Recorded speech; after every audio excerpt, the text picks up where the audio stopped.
first panelist is Sister Winifred Doherty, and I want to, excuse me, I want to introduce Winifred and tell you a little bit about her background.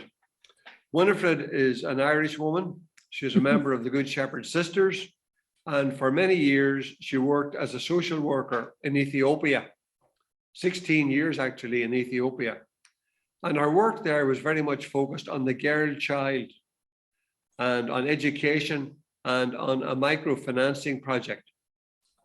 And after her years in Ethiopia, she moved on then to the UN in New York, and she's been there since 2008. So she has a long record of service in New York. And in New York, her interest is very much focused on poverty eradication. Human trafficking is a big issue, which she's very concerned about and works on. Violence against women and integral ecology, very much in keeping with Laudato Si. I won't mention the many UN groups that she's a member of, but she's very active at the UN in New York. I can assure you of that. So Winifred, we're delighted that you're with us this evening for the webinar, and I pass the floor over to you. Thank you very much, John, and thank you to Tino for the invitation and to all who are gathered this evening. And I read somewhere in the literature that we are celebrating the feast of Blessed Edmund Rice on the 5th of May. So I'm going to offer you happy feast day before it begins. And it was in keeping with the icon that we have just looked at. Thank you again for this invitation. And I am just going to share my screen so that maybe you are able to follow a little more easily what is happening.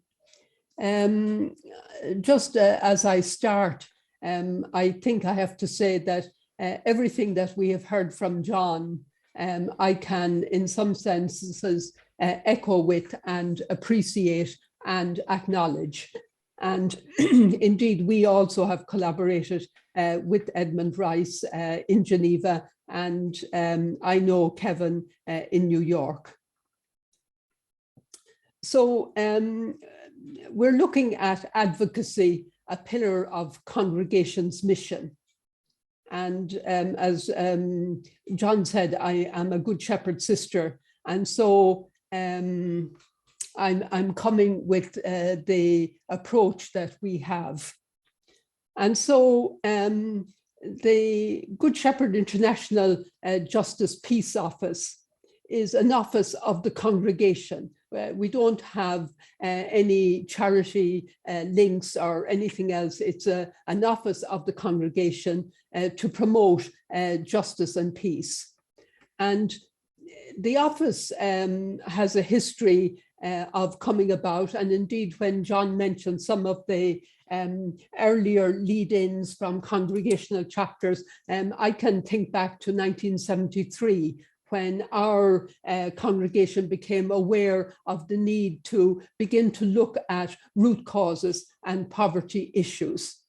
And so from that time on until 1996, we continued to reflect, etc. And in 1996, 25 years ago, we received NGO special consultative status with the United Nations.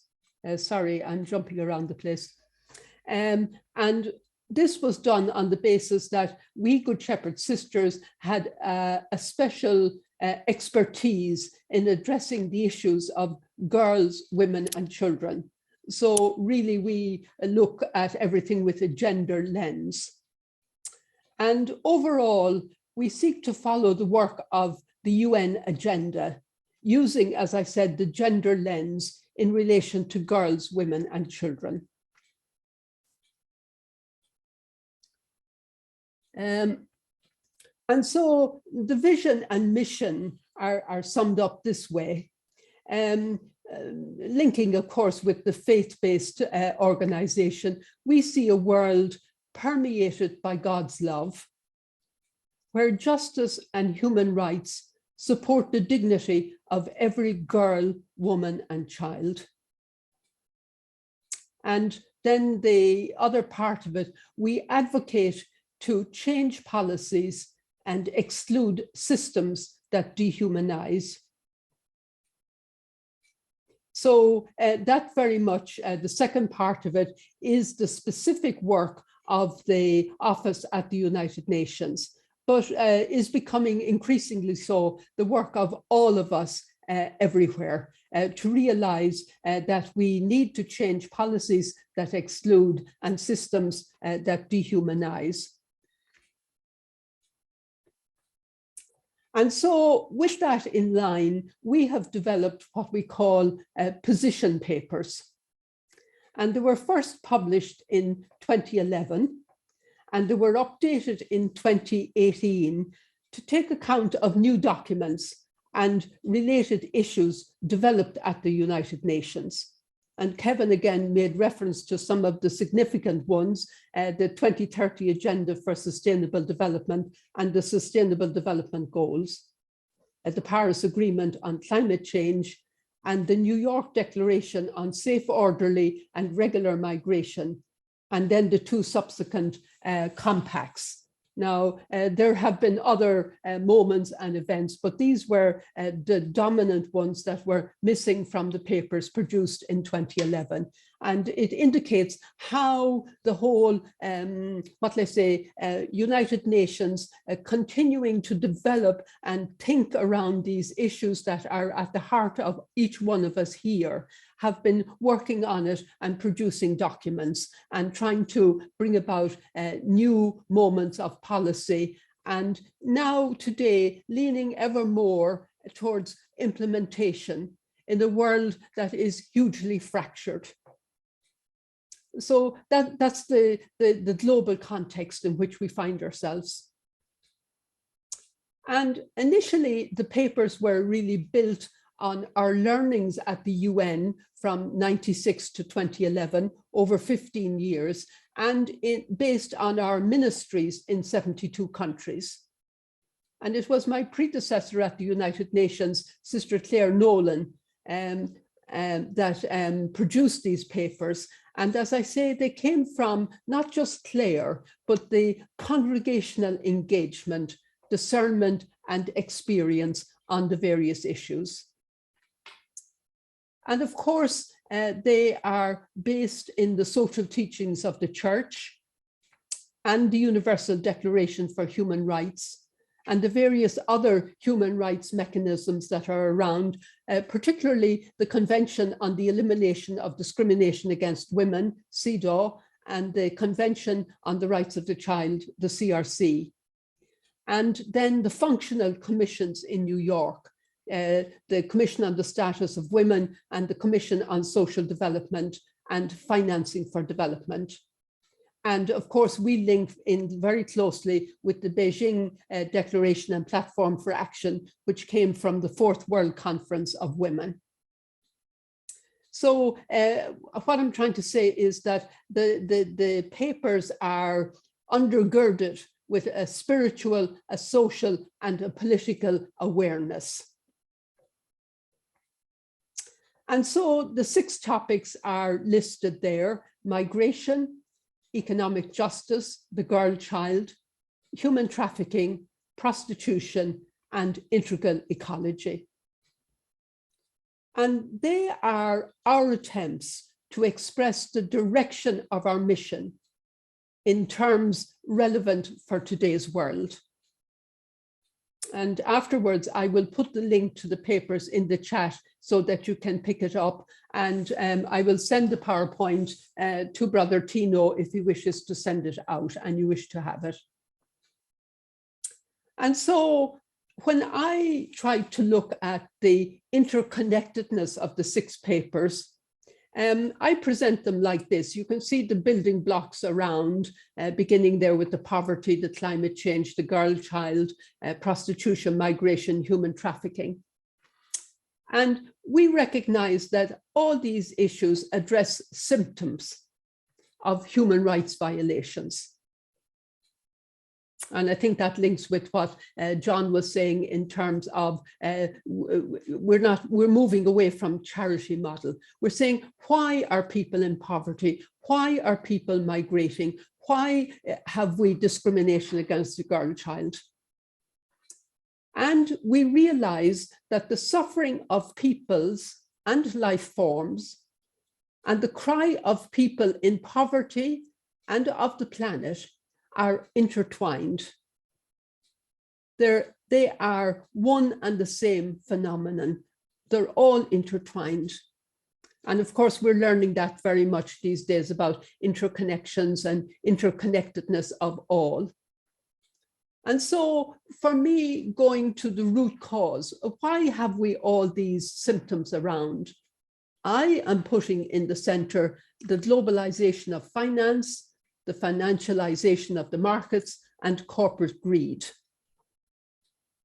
And I had to add down here at the bottom because I had this graphic already made, but I think I would be writing into it. And as I reflected today, patriarchy, the rule of men. And of course, that's all caught up there in the globalization and the financialization of the markets and corporate greed. Patriarchy is a root cause. And of course, patriarchy is endemic in our institutional church. And patriarchy is part of the reason why the girl child is discriminated against. So they're all interlinked and interconnected.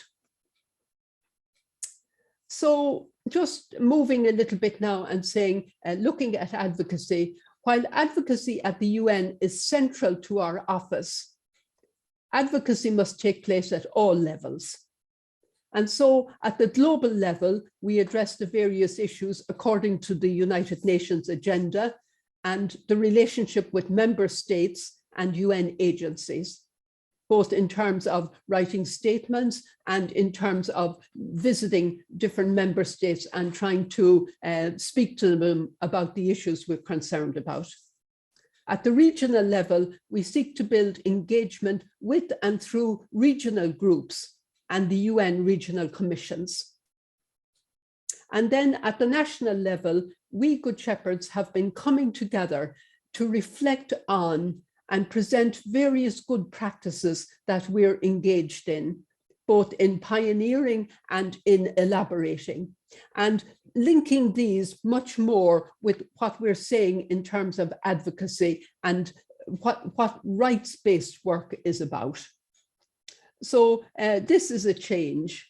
And if you want to see something of that change, very recently in November of last year, the BBC did a documentary on a panorama program entitled The Electric Car Revolution, Winners and Losers.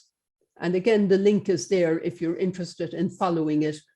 I like to think of this half-hour documentary as connecting the dots from Good Shepherd local projects in the Democratic Republic of Congo to do with children in child labor, the whole issue of mining, unsafe conditions, loss of life, poverty, etc., all the way to the shareholders' annual meeting, where I had the privilege to deliver a statement calling on Tesla to implement an independent human rights reports on their operations. That's what we were asking.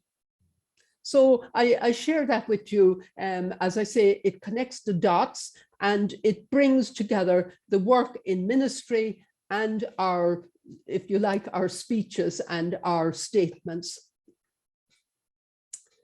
And then just to end this presentation, just in December, we concluded our 31st congregational chapter. And the direction statement, among the issues that are in there, commits us to being informed by human rights approaches. Now, these human rights approaches, both inside the congregation and outside the congregation, excuse me.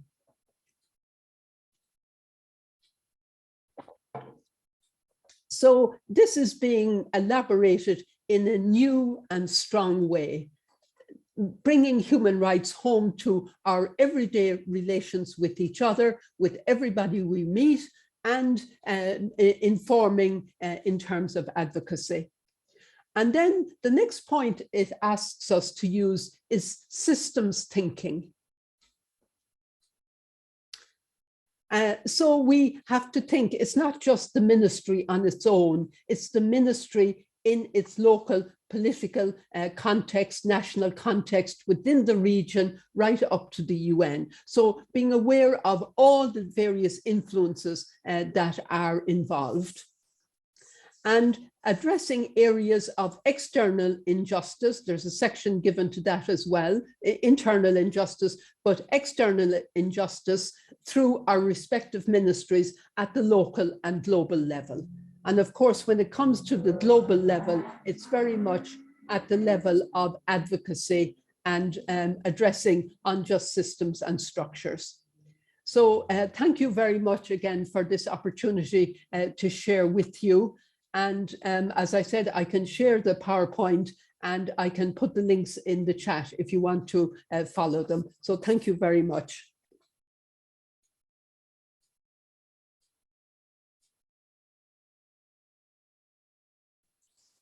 Just unmute yourself, Kevin. Sorry about that. Yeah, thank you very much, Winifred, for that presentation. Very clear and very comprehensive. And when I see it goes back so far, and your mention of these position papers and how you kept updating them as things changed and developed at the UN and kept in step with that. And I think too, the fact that you mentioned that you were looking at things through a gender lens, that was part of your original presentation as well. So much to think about, well organized, and obviously things keep moving on and you try to keep up with the changes. And I think that's a very important point. So many thanks, Winifred.